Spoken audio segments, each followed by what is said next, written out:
Hello friends, welcome to Sri Tech Talks Digital Marketing video series. So இந்த வீடியோல digital marketing channels என்னென்ன இருக்கு, அதுல இருந்து எப்படி ஒரு எஃபெக்டிவான digital marketing channels உங்களுடைய business and brandsக்கு நீங்க செலக்ட் பண்ணணும் அப்படிங்கறது தான் இந்த வீடியோல ரொம்ப ஷார்ட்டா வந்து சொல்லி கொடுக்க போறேன். சோ கடந்த வீடியோல எப்படி டிஜிட்டல் மார்க்கெட்டிங் ஓவராலா ஒர்க் ஆகுது அப்படிங்கறத வந்து சொல்லியிருந்தேன். சப்போஸ் நீங்க அந்த வீடியோவை பார்க்கல அப்படின்னா அந்த வீடியோவையும் முதல்ல வந்து பாத்துருங்க. அதற்கு அப்புறமா இந்த வீடியோவை கண்டினியூ பண்ணுங்க. சரி, இப்ப வாங்க நம்ம வீடியோக்குள்ள போகலாம். சரி, டிஜிட்டல் மார்க்கெட்டிங் அப்படின்னு எடுத்துக்கிட்டீங்க அப்படின்னா இதற்கு உள்ள ஏகப்பட்ட சேனல்ஸ் இருக்கு, அதே மாதிரி கேட்டகரிஸ் இருக்கு, ஏகப்பட்ட மெத்தட்ஸும் வந்து இருக்கு. ஸோ இதுல நீங்க கரெக்டான ஒரு மெத்தடை வந்து சேனல்ஸ் வந்து உங்களுடைய பிசினஸ்க்கு சூஸ் பண்ணா மட்டும்தான் உங்களுடைய பட்ஜெட்டை நீங்க எஃபெக்டிவா வந்து ஸ்பெண்ட் பண்ண முடியும். உங்களுடைய டைம் அண்ட் ஃபோக்கஸை வந்து பாத்தீங்கன்னா ரொம்ப சிறப்பா வந்து நீங்க யூஸ் பண்ண முடியும். அப்பதான் ரொம்ப குயிக்கா வந்து நீங்க சக்சஸையும் ரீச் பண்ண முடியும். ஸோ இந்த வீடியோல நான் 7 டிஜிட்டல் மார்க்கெட்டிங் சேனல்ஸை பத்தி உங்களுக்கு எக்ஸ்பிளைன் பண்ண போறேன். ஸோ ஒவ்வொன்றையும் பத்தி கொஞ்சம் சின்னதா பிரீஃபும் வந்து கொடுப்பேன். ஸோ நெக்ஸ்ட் வீடியோக்கள்ல ஒவ்வொரு சேனலை பத்தியும் ரொம்ப எலாபரேட்டா நான் பேசுறேன். பட் இந்த வீடியோல ரொம்ப சுருக்கமா தான் சொல்லுவேன். அது உங்களுக்கு ஒரு பெஸ்ட் இன்ட்ரடக்ஷனா வந்து இருக்கும். உங்களுக்கு ஒரு பேசிக் ஐடியாவும் வந்து கிடைக்கும். சரி, முதல் சேனல் என்ன அப்படின்னு வந்து எடுத்துக்கிட்டீங்க அப்படின்னா SEO, சர்ச் இன்ஜின் ஆப்டிமைசேஷன், இல்லைன்னா வெப்சைட் ரிலேட்டடான அந்த சேனல் வந்து எடுத்துக்கலாம். ஸோ ஒரு பிஸ்னஸுக்கு நீங்க டிஜிட்டல் மார்க்கெட்டிங் பண்ண போறீங்க அப்படின்னா ரொம்ப எசென்ஷியலான ஒரு விஷயம் என்ன அப்படின்னா வெப்சைட் தான். ஏன்னா அதுதான் வந்து பாத்தீங்கன்னா உங்களுக்கு ஒரு பேஸ் பிளாட்ஃபார்மா இருக்கும். ஸோ உங்களுடைய ப்ரொமோஷன் மெசேஜஸ், அதே மாதிரி உங்களுடைய போஸ்ட் எல்லாத்தையுமே பார்க்கக்கூடியவங்க ஃபர்தரா ஏதாவது தெரிஞ்சுக்கணும், இல்லைன்னா ஃபர்தரா உங்களுடைய ப்ராடக்டை வந்து ஆர்டர் பண்ணணும் அப்படின்னு நினைச்சாங்க அப்படின்னா அவங்க ஒரு இடத்துல போயிட்டு பார்க்கணும் இல்லையா? ஸோ அதற்கான இடம் தான் வந்து பாத்தீங்கன்னா இந்த வெப்சைட் அப்படின்னு வந்து சொல்லலாம். ஸோ அந்த வெப்சைட் வந்து பாத்தீங்கன்னா ரொம்ப வந்து சூப்பர்வா இருக்கணும், ஈஸியா ஆக்சஸ் பண்ற மாதிரி இருக்கணும், அதே மாதிரி டிசைன் வைஸ் நல்லா இருக்கணும், பர்ஃபார்மன்ஸ் வைஸும் நல்லா இருக்கணும். ஸோ இதை எல்லாத்தையுமே நீங்க எப்படி செய்வீங்க அப்படின்னா சர்ச் இன்ஜின் ஆப்டிமைசேஷன் சொல்லுவாங்க. ஸோ அந்த சர்ச் இன்ஜின் ஆப்டிமைசேஷனை உங்களுடைய வெப்சைட்டுக்கு நீங்க செய்யணும். முதலாவது கீவேர்டு ரிசர்ச் செய்யணும், அதே மாதிரி ஆன் பேஜ் ஆப்டிமைசேஷன் செய்யணும், அப்புறம் ஆஃப் பேஜ் ஆப்டிமைசேஷன் சொல்லுவாங்க, பேக் லிங்க் எல்லாத்தையுமே. ஸோ இது எல்லாத்தையுமே உள்ளடக்கியது தான் அந்த SEO, இல்லைன்னா சர்ச் இன்ஜின் ஆப்டிமைசேஷன் அப்படின்னு சொல்லுவாங்க. ஸோ நம்ம எல்லாருக்குமே ஒரு பிஹேவ் வந்து இருக்கு. என்ன அப்படின்னா நமக்கு ஏதாவது ஒன்று வேணும் அப்படின்னா அது ஒரு சர்வீஸா இருக்கலாம், இல்லைன்னா ஒரு ப்ராடக்டா இருக்கலாம். நம்ம ஃபர்ஸ்ட் எடுத்தோன்னே என்ன பண்ணுவோம், கூகுளில் போயிட்டு சர்ச் பண்ணி பார்ப்போம். ஸோ அதுவும் என்ன பண்ணுவோம், டாப்ல எந்த வெப்சைட்ஸ் வருதோ அந்த வெப்சைட்டை தான் கிளிக் பண்ணி போவோம் இல்லையா? ஸோ அப்போ டாப் பிளேசஸ்ல எந்தெந்த வெப்சைட்ஸ் வந்து இடம்பெறுதோ அந்தந்த வெப்சைட்டுக்கு தான் அதிக டிராஃபிக் வரும், அவங்களுக்கு தான் வந்து அதிகமாக வந்து ரிசல்ட்ஸும் வந்து கிடைக்கும். அப்போ நம்மளுடைய ஆக்டிவிட்டி எப்படி இருக்கணும், நம்மளுடைய வெப்சைட் வந்து பார்த்தீங்கன்னா டாப்ல வர்ற மாதிரி இருக்கணும். அதற்கு நம்ம எடுக்கக்கூடிய அந்த வேலைகளை தான் வந்து பாத்தீங்கன்னா SEO or search engine optimisation அப்படின்றது சொல்லுவோம். ஸோ இந்த ஸ்டெப்ஸ் வந்து பாத்தீங்கன்னா எல்லாருமே வந்து செய்யணும். நீங்க டிஜிட்டல் மார்க்கெட்டிங்க்கு உள்ள வர்றீங்க அப்படின்னா பேசிக்கா நீங்க செய்ய வேண்டியது இந்த சர்ச் இன்ஜின் ஆப்டிமைசேஷன் தான். சரி, இப்போ இதற்கு அடுத்து PPC அப்படின்னு வந்து சொல்லுவாங்க, பெய்டு பர் கிளிக் அட்வர்டைசிங் அப்படின்னு சொல்லுவாங்க. ஸோ டிஜிட்டல் அட்வர்டைசிங் யாருக்கானது அப்படின்னு கேட்டீங்கன்னா கூகுள் எப்படி இந்த வெப்சைட்ஸ் எல்லாத்தையுமே ரேங்கிங்ல கொண்டு வரும் அப்படின்னா அவங்க ரொம்ப எவ்வளவு நாளா இருக்காங்க, அவங்களுடைய கண்டென்ட் குவாலிட்டி எப்படி இருக்கு, அவங்களுடைய ஆடியன்ஸுக்கும் அவங்களுக்கும் இடையிலான அந்த என்கேஜ்மெண்ட் எல்லாம் எப்படி இருக்கு என்பது உள்ளிட்ட பல்வேறு விஷயங்களை வந்து ரேங்க் பண்ணி தான் ஒரு வெப்சைட் வந்து டாப்ல வந்து காட்டுது இல்லையா? சப்போஸ் நீங்க இப்பதான் புதுசா உள்ள என்ட்ரு ஆகுறீங்க அப்படின்னா உங்களுடைய வெப்சைட்டை கண்டிப்பா கூகுள் வந்து டாப்ல வந்து ரேங்க் பண்றது ரொம்ப கஷ்டம். அப்போ நீங்க டாப்ல ரேங்க் ஆகணும் அப்படின்னு நினைச்சீங்கன்னா உங்களுக்கு இருக்கக்கூடிய ஒரே ஒரு ஆப்ஷன் என்னன்னா நீங்க பெய்டு அட்வர்டைசிங்கை அடாப்ட் பண்றதா. நீங்க Google search ad campaign run பண்ணீங்க அப்படின்னா உங்களுடைய வெப்சைட் வந்து பாத்தீங்கன்னா ப்ரொமோஷனல் ஆடோட வந்து பாத்தீங்கன்னா டாப்ல வந்து ரிசல்ட் ஆகும் சர்டன் கொரீஸை வந்து சர்ச் பண்ணும்போது. ஸோ நீங்க கண்டிப்பா புதுசா இப்பதான் என்டர் ஆகுறீங்க அப்படின்னா உங்களுக்கு இந்த PPC அட்வர்டைசிங் வந்து ரொம்ப ஹெல்ப்ஃபுல்லா இருக்கும். இது கூகுள்ல மட்டும் இல்லை, ஃபேஸ்புக்ல, இன்ஸ்டாகிராம்ல, லிங்க்டின்ல, ட்விட்டர்ல எல்லா இடத்துலையுமே நீங்க புதுசா உள்ள வரும்போது நீங்க எக்ஸிஸ்டிங் பீப்புளோட வந்து எக்ஸிஸ்டிங் பிசினஸஸோட வந்து காம்படிட் பண்றதுக்கு இந்த PPC அட்வர்டைசிங் வந்து பாத்தீங்கன்னா உங்களுக்கு ரொம்ப வந்து ஹெல்ப்ஃபுல்லா இருக்கும். நீங்க சர்டைன் மணியை இனிஷியல் ஸ்டேஜஸ்ல வந்து ஸ்பெண்ட் பண்ணி தான் ஆக வேண்டியிருக்கும். ஸோ ஒரு ஸ்டேஜுக்கு அப்புறம் உங்களுடைய பிசினஸுக்கு நல்ல ரீச் இருக்கு, ஆடியன்ஸ் வந்து ஆர்கானிக்காவே நிறைய பேர் உள்ள வர ஆரம்பிச்சிட்டாங்க அப்படின்னா நீங்க வேணும்னா PPC வந்து அதுக்கு ஸ்பெண்ட் பண்ணக்கூடிய அமௌண்ட்டை வந்து கொஞ்சம் ரெடியூஸ் பண்ணிட்டு வரலாம்.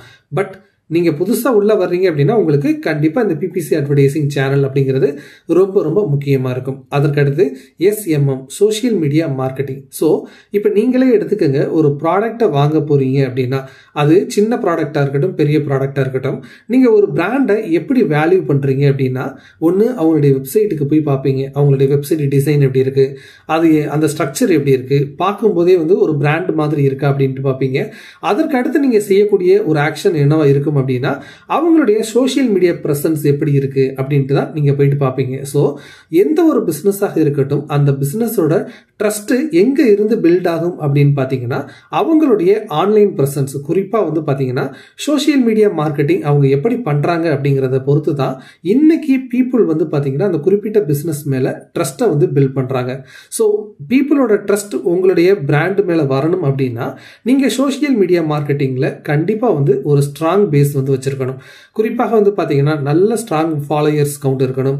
உள்ளே வந்து பார்த்தாங்க அப்படின்னா அவங்க பார்க்குறதுக்கு கண்டென்ட் வந்து பார்த்தீங்கன்னா நிறைய இருக்கணும். ஸோ அந்த மாதிரி நீங்கள் வந்து பார்த்தீங்கன்னா உங்களுடைய சோஷியல் மீடியா மார்க்கெட்டிங் ப்ரெசன்ஸை நீங்கள் கொஞ்சம் ஸ்ட்ராங்காக வச்சுக்க வேண்டியது அவசியம். ஸோ இப்போ நான் இந்த டாப்பில் சொன்னது எல்லாமே வந்து பார்த்தீங்கன்னா எல்லா பிஸ்னஸுக்குமே அடிப்படையான தேவையான சேனல்ஸ் தான் நான் எல்லாமே வந்து சொன்னேன். இப்போ அதற்கு அடுத்து வந்து பார்த்தீங்க அப்படின்னா கண்டென்ட் மார்க்கெட்டிங். ஸோ எப்போவுமே நீங்கள் டிஜிட்டல் மார்க்கெட்டிங்கில் உள்ளவங்க கிட்ட கேட்டீங்க அப்படின்னா எது கிங் அப்படின்னு கேட்டிங்கன்னா கண்டென்ட் தான் கிங் அப்படின்னு வந்து சொல்லுவாங்க. ஸோ உங்களுடைய வெப்சைட்டில் உங்களுடைய சோஷியல் மீடியா பேஜஸில் கண்டென்ட் வந்து பார்த்தீங்கன்னா பீப்புளுக்கு தேவையான கண்டென்ட் தேவையான குவான்டிட்டியில் இருந்துச்சு அப்படின்னா அதுதான் வந்து கிங் அப்படின்னு சொல்லுவாங்க. கண்டிப்பாக கண்டென்ட் வந்து பார்த்தீங்கன்னா மோர் கஸ்டமர்ஸை வந்து பார்த்தீங்கன்னா அட்ராக்ட் வந்து பண்ணும். அதே மாதிரி உங்கள் பிராண்டு மேலே இருக்கக்கூடிய ட்ரஸ்ட்டை வந்து பார்த்தீங்கன்னா அது ரொம்ப பெரிய அளவுக்கு வந்து பில்ட் பண்ணும். ஸோ கண்டென்ட் மார்க்கெட்டிங் அப்படிங்கிறது ரொம்ப ரொம்ப முக்கியம். இன்னைக்கு யுகத்தில் வந்து பார்த்தீங்கன்னா கண்டென்ட்டை ஜென்ரேட் பண்ணுறது அப்படிங்கிறது ரொம்ப ரொம்ப ஈஸியான ஒரு ப்ராசஸாக மாறிடுச்சு. நிறைய AI டூல்ஸ் வந்து இருக்குது. அதே மாதிரி நிறைய video editing post making tools வந்து பார்த்தீங்கன்னா மிக மிக குறைந்த காஸ்ட்டில் வந்துருக்கு. உதாரணத்துக்கு கேன்வா இருக்குது, நீங்கள் டிசைன் பண்ணிக்கலாம். இல்லைன்னா வந்து பார்த்தீங்கன்னா CapCut இருக்குது, நீங்கள் வீடியோ எடிட்டிங் பண்ணிக்கலாம். கெயின் மாஸ்டர் டூல் இருக்குது, ப்ரீமியர் ப்ரோ இருக்குது. அதே மாதிரி நீங்கள் கண்டென்ட் ஜென்ரேட் பண்ணணும் அப்படின்னா ChatGPT இருக்குது. அதே மாதிரி ஏகப்பட்ட AI டூல்ஸ் வந்து பார்த்தீங்கன்னா ஃப்ரீயாகவே வந்து கிடைக்குது. இது எல்லாத்தையுமே நீங்கள் ஒரு ஆர்கனைசராக யூஸ் பண்ணீங்க அப்படின்னா உங்களாலையும் வந்து பார்த்தீங்கன்னா ஒரு சூப்பர்பான கண்டென்ட்டை வந்து கிரியேட் பண்ண முடியும். ஸோ இதுவும் வந்து உங்களுக்கு ரொம்ப ரொம்ப வந்து ஒரு முக்கியம். அதற்கு அடுத்து வந்து பார்த்தீங்க அப்படின்னா email marketing. So email marketing நிறைய பேர் என்ன நினைக்கிறாங்க அப்படின்னா அது யாருமே வந்து ஓப்பன் பண்ணி பார்க்குறதில்ல, அது ஒரு வேஸ்ட் ஆஃப் மணி அப்படின்னு வந்து நிறைய பேர் நினைக்கிறாங்க. பட் அப்படி கிடையாது.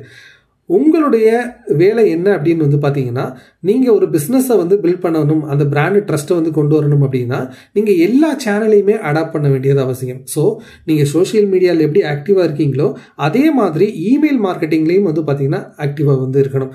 உதாரணத்துக்கு நீங்கள் ஏதாவது ஒரு ஆஃபர் வந்து நீங்கள் லான்ச் பண்ணுறீங்க அப்படின்னாலோ அல்லது ஏதாவது ஒரு ப்ரொமோஷனல் மெசேஜஸ் இருக்குது அப்படின்னாலோ ப்ராடக்ட் அப்டேட்ஸ் வந்து ஏதாவது இருக்குது அப்படின்னாலோ அது எல்லாத்தையுமே த்ரூ இமெயில் கம்யூனிகேட் நீங்கள் பண்ணீங்க அப்படின்னா உங்கள் பிராண்டு மீது ட்ரஸ்ட் வந்து பார்த்தீங்கன்னா அதிக அளவில் வந்து பில்ட் ஆகும். அது ரொம்ப ரொம்ப வந்து உங்களுக்கு ஹெல்ப்ஃபுல்லாகவும் இருக்கும். ஸோ இமெயில் மார்க்கெட்டிங்கையும் நீங்கள் திங்க் பண்ணி பாருங்கள். அதுவும் வந்து பார்த்தீங்கன்னா இப்போ இருக்கக்கூடிய இந்த டெக்னாலஜி வேர்ல்டில் ரொம்ப ரொம்ப சுலபமாக வந்து நீங்கள் இந்த இமெயில் மார்க்கெட்டிங்கையும் செய்ய முடியும். Next affiliate marketing. நீங்கள் நிறைய யூடியூபர்ஸை வந்து பார்த்துருக்க முடியும், நிறைய சோஷியல் மீடியாவில் இருக்கக்கூடிய இன்ஃப்ளூயன்சர்ஸை வந்து பார்த்துருக்க முடியும். அவங்க வந்து பார்த்தீங்கன்னா ஏதாவது ஒரு ப்ராடக்டோட யூசேஜை பற்றி சொல்லுவாங்க. அந்த ப்ராடக்டோட லிங்க்கை அவங்க டிஸ்கிரிப்ஷனில் போடுவாங்க. அதே மாதிரி வாட்ஸ்அப்பில் வந்து ஷேர் பண்ணுவாங்க. ஸோ இது எல்லாமே வந்து பார்த்தீங்கன்னா யூனிக் லிங்க்ஸாக இருக்கும். அதை நீங்கள் கிளிக் பண்ணி அந்த பர்டிகுலர் ப்ராடக்டை வாங்கினீங்க அப்படின்னா அதற்கான கமிஷனை வந்து பார்த்தீங்கன்னா அமேசானாக இருக்கட்டும், ஃப்ளிப்கார்ட்டாக இருக்கட்டும் அல்லது வேறு ஏதாவது ஒரு பிளாட்ஃபார்ம்ஸாக இருக்கட்டும் அவங்களுக்கு வந்து கொடுப்பாங்க. ஸோ இந்த மாதிரி தான் இந்த அஃபிலியேட் மார்க்கெட்டிங் ஒர்க் ஆகும். சப்போஸ் நீங்கள் ஒரு மிகப்பெரிய பிராண்டாக இருக்கீங்க, உங்களுடைய ப்ராடக்டை செல் பண்ணுறதுக்கு கொஞ்சம் ஸ்ட்ரகிள் பண்ணுறீங்க அப்படின்னா நீங்களும் ஒரு அஃபிலியேட் மார்க்கெட்டிங்கை வந்து ஸ்டார்ட் பண்ணலாம். இன்ஃப்ளூயன்சர்ஸை ரீச் பண்ணி அவங்கள நீங்கள் இந்த மாதிரி எங்களுடைய இவ்வளவு ப்ராடக்ட் வந்து சேல் பண்ணி கொடுத்தீங்க அப்படின்னா நாங்கள் இவ்வளவு கமிஷன் கொடுப்போம் அப்படின்னு வந்து நீங்கள் சொல்ல முடியும். ஸோ அஃபிலியேட் லிங்க்ஸை வந்து கிரியேட் பண்ணி கொடுத்தீங்க அப்படின்னா அந்த பர்ஃபார்மன்ஸஸை வந்து பார்த்தீங்கன்னா நீங்கள் ஆன்லைனில் ரொம்ப ஈஸியாக வந்து ட்ராக்கும் வந்து பண்ணிக்க முடியும். ஸோ எஃபெக்டிவாக வந்து நீங்கள் இந்த அஃபிலியேட் அஃபிலியேட் மார்க்கெட்டிங்கை மேனேஜ் வந்து பண்ண முடியும். அடுத்து ஃபைனலாக வந்து பார்த்தீங்க அப்படின்னா இன்ஃப்ளூயன்சர் மார்க்கெட்டிங் அப்படின்னு சொல்லுவாங்க. ஸோ இன்னைக்கு நீங்கள் ஒரு பிராண்டை வந்து புதுசாக லான்ச் பண்ணுறீங்க அப்படின்னா மிகப்பெரிய அளவில் உள்ள ஒரு ஹீரோயின்ஸை வந்து கொண்டு வந்து தான் உங்களுடைய ப்ராடக்டை நீங்கள் கொண்டு போகணும் அப்படிங்கிற அவசியம் இல்லை. இன்னைக்கு சோஷியல் மீடியாவில் வந்து பார்த்தீங்கன்னா நிறைய இன்ஃப்ளூயன்சர்ஸ் வந்து பார்த்தீங்கன்னா ஆக்டிவாக வந்து இருக்காங்க. ஸோ அவங்க சின்ன சின்ன குரூப் அளவில் வந்து இருப்பாங்க. இப்போ உதாரணத்துக்கு ஒரு சிலர் வந்து பார்த்தீங்கன்னா டூரிஸ்ட் ரிலேட்டடான கண்டென்ட்ஸ் வந்து போடுவாங்க. அவங்க அதில் ஒரு இன்ஃப்ளூயன்சராக இருப்பாங்க. சில பேர் வந்து பார்த்தீங்க அப்படின்னா ஆக்டிங் ரிலேட்டடான இருப்பாங்க. சில பேர் வந்து பார்த்தீங்கன்னா ஆட்டோமொபைல் கண்டென்ட் வந்து கொடுப்பாங்க. அதில் அவங்க வந்து ஒரு இன்ஃப்ளூயன்சராக இருப்பாங்க. இது ரிலேட்டடாக இப்போ நீங்கள் ஒரு பிராண்ட் அண்ட் பிஸ்னஸாக இருக்கீங்க அப்படின்னா உங்களுக்கு எந்த இன்ஃப்ளூயன்சர் வந்து உங்களுடைய கண்டென்ட்டை ப்ரமோட் பண்ணால் உங்களுக்கு சூட்டபுளாக இருக்கும் அப்படிங்கிறத திங்க் பண்ணி பாருங்கள். ஸ்டார்டிங் ஸ்டேஜில் இன்ஃப்ளூயன்சர்ஸை யூஸ் பண்ணி நீங்கள் கொண்டு போனீங்க அப்படின்னா உங்களுடைய பிராண்ட்ஸுக்கான ரீச் வந்து பார்த்தீங்கன்னா நல்ல அளவுலேயே வந்து இருக்கும். ஸோ வந்து பார்த்தீங்கன்னா பட் நீங்கள் கொஞ்சம் மணி வந்து ஸ்பெண்ட் பண்ண வேண்டியிருக்கும்.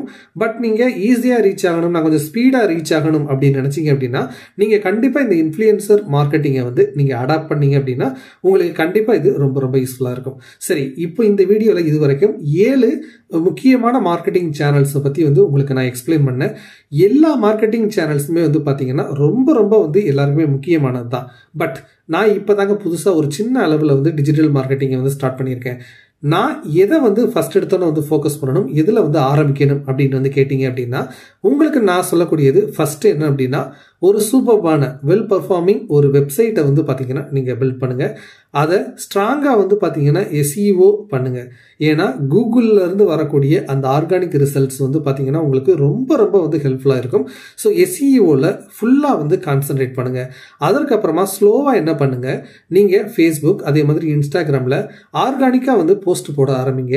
அதே மாதிரி ஒரு சின்ன அளவில் வந்து பார்த்தீங்கன்னா பெய்டு மார்க்கெட்டிங் பண்ண ஆரம்பிங்க. ஏன்னா நீங்கள் இப்போ தான் இனிஷியல் ஸ்டேஜில் இருக்கீங்க. நீங்கள் பெய்ட் மார்க்கெட்டிங் பெய்ட் அட்வர்டைசிங் பண்ணீங்க அப்படின்னா ரொம்ப ஈஸியாக உங்களுக்கான கஸ்டமர்ஸை வந்து ரீச் பண்ண முடியும், ஃபாலோயர்ஸை வந்து இன்க்ரீஸ் பண்ண முடியும். உங்களுக்கு என்கேஜ்மெண்ட்டும் அதிகமாக ஸ்டார்டிங் ஸ்டேஜில் கிடைக்கணும் அப்படின்னா நீங்கள் இது ரெண்டில் ஃபோக்கஸ் பண்ணிவிட்டு கொஞ்சம் பேயும் வந்து பண்ணிவிட்டு அட்வர்டைஸ்மெண்ட்டும் பண்ணுங்கள். உங்களுக்கான அந்த இனிஷியல் ஸ்டேஜில் கிடைக்கக்கூடிய அத்தனை அட்ராக்டும் வந்து பார்த்தீங்கன்னா உங்களுக்கு கிடைக்கும். ஸோ இதற்கு அப்புறமா நீங்கள் மெல்ல மெல்ல வந்து உங்களுடைய பிஸ்னஸ் குரோ ஆக நீங்கள் ஃபர்தர் சேனல்ஸுக்கும் வந்து பார்த்தீங்கன்னா உங்களுடைய மார்க்கெட்டிங் ஸ்ட்ராட்டஜியை நீங்கள் கொண்டு போங்க. ஸோ இனிஷியல் ஸ்டேஜில் SEO, வெப்சைட் பில்டிங், அதே மாதிரி வந்து பார்த்தீங்கன்னா சோஷியல் மீடியாவில் மார்க்கெட்டிங் ப்ளஸ் பெய்டு அட்வர்டைசிங், இது 4ல் மட்டும் நீங்கள் ஃபோக்கஸ் பண்ணுங்கள். ஸோ உங்களுக்கு ஈஸியாக வந்து சக்ஸஸ் வந்து கிடைக்கும். அடுத்த வீடியோவில் இன்னொரு நல்ல டிஜிட்டல் மார்க்கெட்டிங் ஸ்ட்ராட்டஜியோட உங்களை சந்திக்கிறேன். என்னுடைய வீடியோஸ் உங்களுக்கு பிடிச்சிருந்துச்சு, யூஸ்ஃபுல்லாக இருந்துச்சு அப்படின்னா மறக்காமல் லைக் போடுங்க. தொடர்ச்சியாக என்னுடைய வீடியோக்களை வந்து பார்க்குறதுக்கு சப்ஸ்கிரைப் பண்ணி இணைந்தீர்கள். இது ஸ்ரீ டெக் டாக்ஸ். நான் உங்கள் ஸ்ரீதரன். வணக்கம்.